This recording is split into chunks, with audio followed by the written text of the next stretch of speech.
Hello, I'm Heidi. I'm a librarian, UX designer, and plotter artist, but these days I work as a professional genealogist. I research family histories through archives, census records, parish registers, and sometimes DNA. Recently I've used GIS to map individuals and add them to family trees. Before I started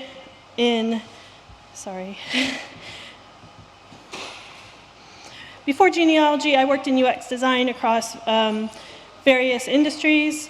I hold a master's in library and information science with a focus on organizing information and access. And today I want to demonstrate how I integrated my research into a single project. I relied on a 19th century tithe map, a road along the River Hamble, and 80 years worth of records. By aligning these sources, I identified how families and relationships persisted across generations. I mentioned I'm a sometimes plotter artist. My husband and I run Forge and Craft, our studio at Wimbledon Art Studios. We experiment with technology, mostly using pen plotters. This weekend we're here alongside Hack Wimbledon, and we brought some of our plotters and equipment. If you want to see them, say hello, talk about genealogy, you're welcome to stop by. So how did all this begin? Last November, I completed a postgraduate diploma in genealogical, paleographic, and heraldic studies at the University of Strathclyde. The work I'm sharing today formed the basis of my dissertation. I was curious whether mapping people geographically rather than only through family trees would reveal insights that the documents alone couldn't provide. Before I get into the process, I want to define a few terms I'll use throughout the rest of the talk. GIS is a system for capturing, storing, analyzing, and displaying spatial data. I use QGIS for this. It's free, open source, and has support for beginners like me. HGIS, or historical GIS, is a subset of GIS that uses historical data to analyze change over time and place. A georeferenced map is one that is aligned with modern coordinates. There are reliable sources for georeferenced maps. If you're interested in historical ordnance survey maps, for example, the National Library of Scotland is the first place I'd look. A raster layer is a scanned map image incorporated into GIS software. If the map isn't georeferenced yet, you can add geographic coordinates yourself using the software by selecting reference points. The shapes and points you draw on your maps are vector data. These include points, lines, and polygons. Vector layers are powerful tools when working with mapping software. I think your imagination is the limit when visualizing your data using these layers. And in this case, when I say plot, I'm actually referring to a numbered feature or section on my original tithe map that I followed during the study. I will explain tithe maps a little bit more in detail later, but I have included information about them in the resources link I will share at the end of the presentation. So I often switch between the plot numbers and the modern names. Most modern names for the properties in my study weren't used throughout the research, so now most of the properties can be linked to their current names. I find it easier to visualize the names rather than numbers, so I use them interchangeably. So my research is centered on Bursledon, a parish in the on the River Hamble between Southampton and Portsmouth. Historically, it was a shipbuilding village renowned for constructing HMS Elephant in 1744, which later served as Nelson's flagship. By 1840, when my study begins, shipbuilding was already in decline, and the local economy had shifted focus to agriculture and other maritime trades. Along the Riverside, mariners, boatmen, and fishermen lived and worked close together, constantly adapting to change.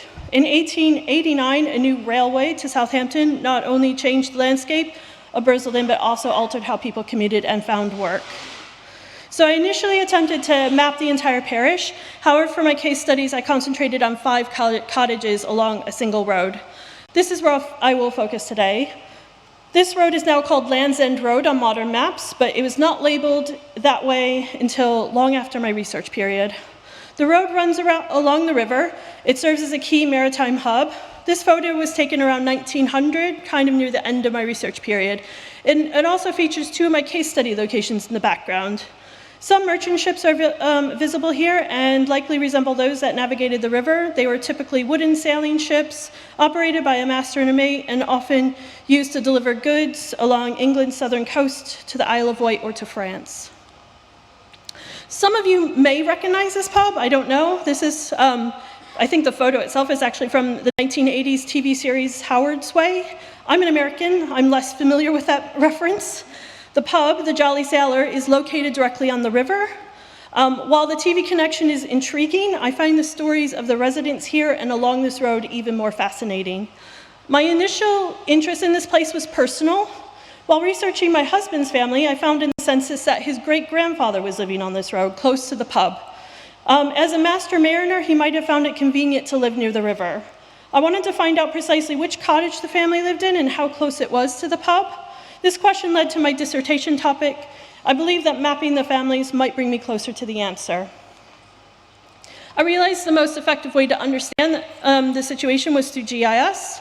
I mapped Brisleton's residents using the tithe map from around 1840 and census data from around 1841 to 1921. In genealogy, we often refer to a fan network, which includes friends, associates, and neighbors. In this case, I focused on the neighbors. Family trees often follow a direct lineage, but our real experience encompasses the people in our communities. I began by seeking a single master mariner's house and eventually mapped the entire Riverside community. The maps revealed community movement and connections that the documents alone didn't show, providing me a much deeper understanding of this road. I just want to briefly discuss how I process my data. I'm not a GIS expert, I will say. I've learned enough of the software to work with the historical maps and records. In my project, the tithe map for the parish served as my foundation, with the tithe apportionments crucial determining people's locations, at least for the years 1839 and 1840, when these maps were produced. The method I followed to import my tithe map into the software would be applicable to any other map, whether it is a digital image or a scan. The software enables georeferencing of raster images by using alignment points or identified reference points on the map, which can then be matched to current landmarks. Then the software automatically determines the appropriate scale and projection. You can also access pre-georeferenced app sources online, map sources, I should say. For example, I mentioned the National Library of Scotland earlier. Their map collection is a valuable resource for early ordnance survey maps, and they have already georeferenced their map scans, enabling you to connect them directly into the software. I provided some details about their georeferenced maps on my resources page for this talk. In my project, the maps I show you on these slides are either added as the raster layer I mentioned or georeference layers, and I can switch between these layers easily, which makes this really useful. So using the tithe map, I traced each residential building as a vector shape, allowing me to manipulate them after overlaying my data layers. I kept my data separate from my mapping software, managing all the transcriptions, data extraction, and analysis in Airtable. I exported specific data segments as CSV files, then I imported them back into my GIS software. So I viewed the mapping software as an extension of my database, where I could integrate the historical data that I was collecting. Here's a tithe map of Brisleton around Land's End Road. It's drawn on light brown paper with some buildings shaded in light orange and others in light gray. After thorough research and data collection from the apportionments, I know that at the time this map was made, the light orange buildings in this village were residential properties. I recommend using the full color versions of these maps where possible. You can find these maps on the Genealogist, which is a commercial genealogy website, but note that their images are scanned in grayscale. While this collection remains very useful for checking if your area or ancestors appear on the maps, working with a grayscale map can be challenging, especially if you want to interpret the map's shaded areas. I did pay for the color maps, but availability and cost vary by county, really. I've added some resource information again on the resources page I will share covering tithe maps, what they are, and how you can locate them. So this here is a tithe apportionment that I mentioned. These act as detailed ledger books indicating the amount of tithe or tax owed at its location. I think they contain valuable data for map enthusiasts, such as precise land use descriptions, the types of residences on each plot, and lot sizes too. So for my study, the most helpful information were the columns listing the owners' and occupiers' names at the time of the survey. This allowed me to identify residents even if they were renting or leasing the land. Additionally, each individual was identified by plot number on the corresponding map, so that eliminated any ambiguity. So with my map now imported into the software, I can draw vectors over the relevant shapes to depict the residential buildings in my study. I particularly enjoyed this step. I completed the entire parish, but here's a small section with my shapes overlaid on the map. I colored these shapes green to make them more visible. Additionally, I used the software's labeling feature to add my tithe map apportionment data to the vector shapes. Since I was mainly working with heads of households on the maps, I developed various filtering methods in my data set to address this. Without these filters, every resident at a property would be listed, which could become chaotic very quickly. So I can now utilize my maps for data visualizations that I need. These vectors add another layer you can manipulate, typically through linking and filtering. Some basic programming skills can help maximize the software's capabilities. At this stage, I was confident I can match the households between the tithe records and the 1841 census. So I successfully matched 55 households across the entire parish, which was roughly 50% of the households. Variations in names and properties with multiple residences require careful cross-referencing. For households with multiple residents, I split the vectors in half to assign distinct head of household names. I also revisited and refined the data as new information emerged. So this is what an 1841 census looks like for some of the residents on this road. These records are notoriously tricky to interpret. They were the first census recorded in England and Wales. They do not provide exact ages, relationship details, or precise birthplaces. Instead, they indicate whether someone was born in a county, and they offer estimated ages. However, they do include professions, which can be helpful. And this is an 1851 census by comparison, so 10 years later. By this time, census taking had improved somewhat. You can see more detailed locations, although addresses were still often omitted in rural areas. The data now includes relationships, marital status, ages, professions, and more precise birthplaces. Using my 1851 data, verification to my tithe map reduced the data set to 12 linked households. This reduction in matches is understandable, as households may have moved or heads may have died over the past decade, resulting in family members with different surnames. However, I did find this number low enough to warrant a visual review, during which I looked for missed surname variations instead. This approach successfully expanded the data set by adding 26 more households. This is where I want to stop and note that managing this across an entire parish is extremely challenging. While it's understandable to want a clear understanding of your population, numerous data factors make perfect matching nearly impossible.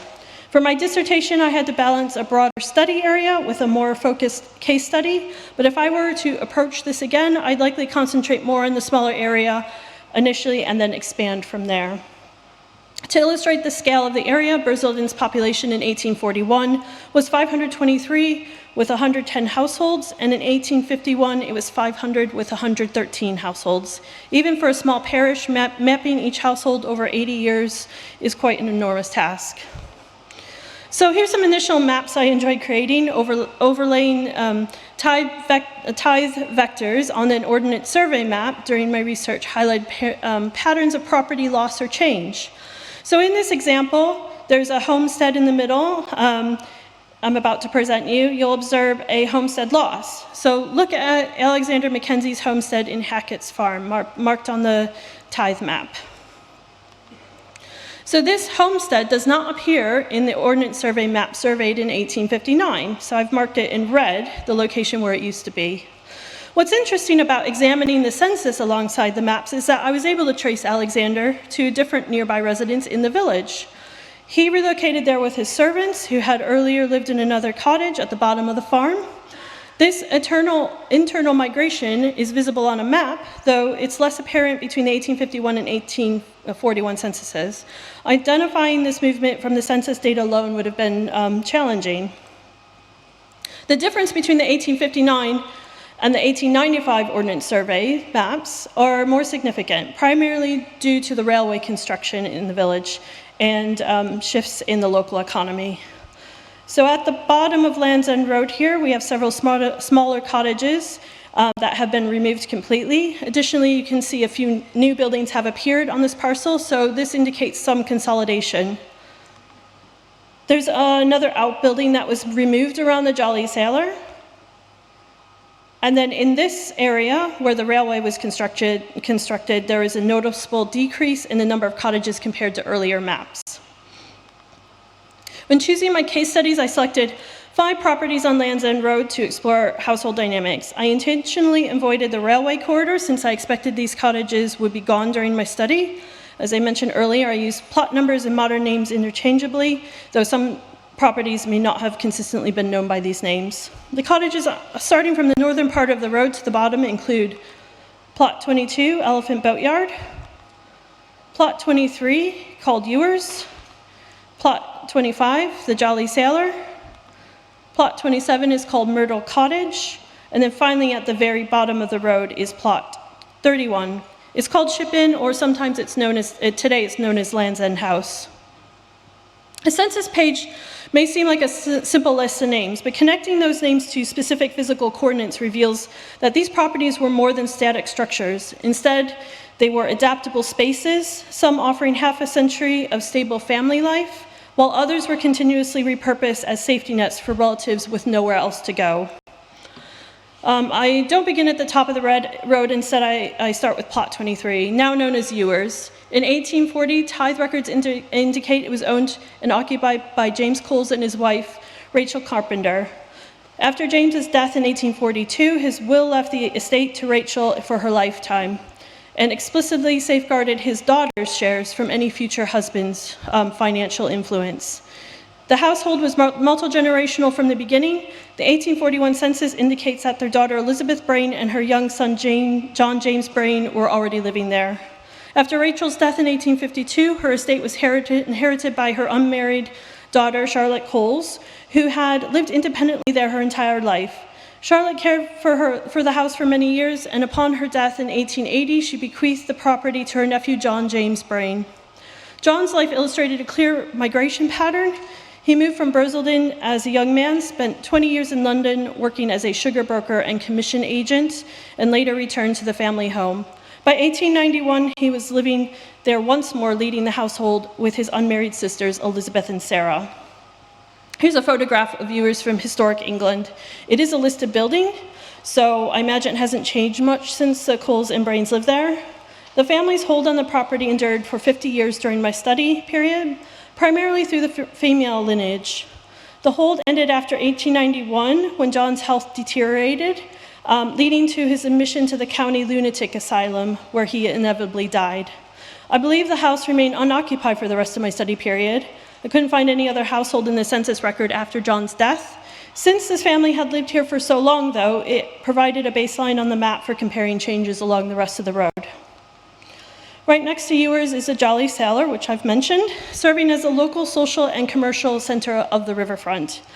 Since census takers seldom recorded precise street addresses here, the pub also served as a reliable landmark for locating nearby neighbors. The property illustrates how local residents adjusted their livelihoods over time. Charles Jarvis, the owner, began in 1841 as a sawyer, or probably a barrel maker. He quickly moved into brewing and pub ownership after that, gradually expanding his property over the years. In 1875, the property was the center of a significant probate dispute. Following his wife Sarah's death, Charles, realizing his own death was near, quickly rewrote his will on his deathbed. He had no children, and with his wife gone, the estate would normally pass to his eldest nephew, who is also called Charles Jarvis. He would have been considered the legal heir.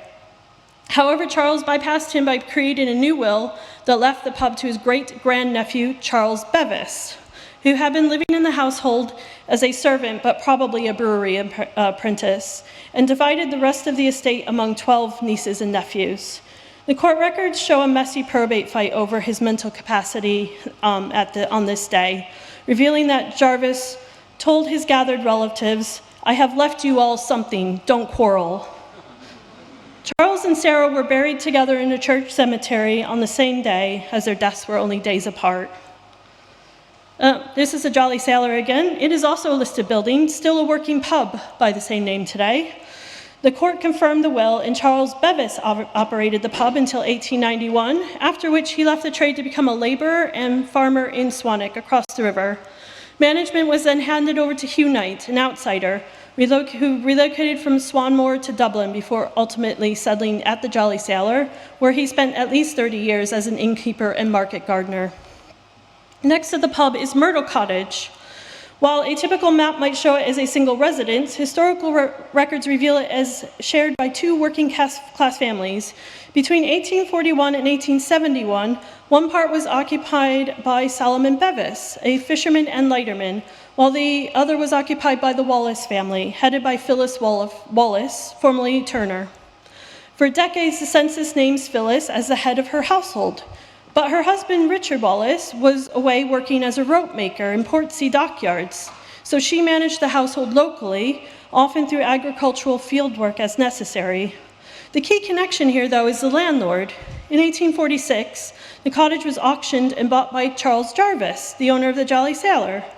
This made Jarvis not only the publican, but also the landlord of his neighbors. This includes Solomon Bevis. Through marriage, Bevis was also the grandfather of the young man Jarvis selected to inherit the pub. The family relationships helped sustain an informal succession. So here's Myrtle College around 2001. This is the last of the listed properties on our road. I also recently found out you can rent this as an Airbnb. So after Solomon and Phyllis aged out, the cottage was occupied solely by Joseph Wilshire, Phyllis's nephew, and also Solomon's relative through marriage. Joseph worked as a river mariner and ferryman for 30 years. By 1921, the tenancy had been inherited by his son-in-law, William James, who managed the property and supported Joseph's elderly widow, Margaret, under the same roof. Further along, Plot 31, also known as the Ship Inn, illustrates a significant shift from a commercial property to a busy multifamily residence. In the 1840s, Thomas Harcourt was the first, I'll say, publican, succeeded by John Wilshire, who ran it as a licensed victualler. By 1861, the building appears to have ceased functioning as a formal inn and transitioned into a shared residence. The 1861 census lists 4 different surnames: Wilshire, Turner, Brock, and Talbot. As residents in the census, they are shown either as separate households or as individual lodgers. However, when mapped against their family trees, a strong network of kinship becomes evident. John Wilshire, whom I consider the patriarch of the property, lived here with his sister-in-law, Elizabeth Goddard, previously Turner, who at one point served as his housekeeper.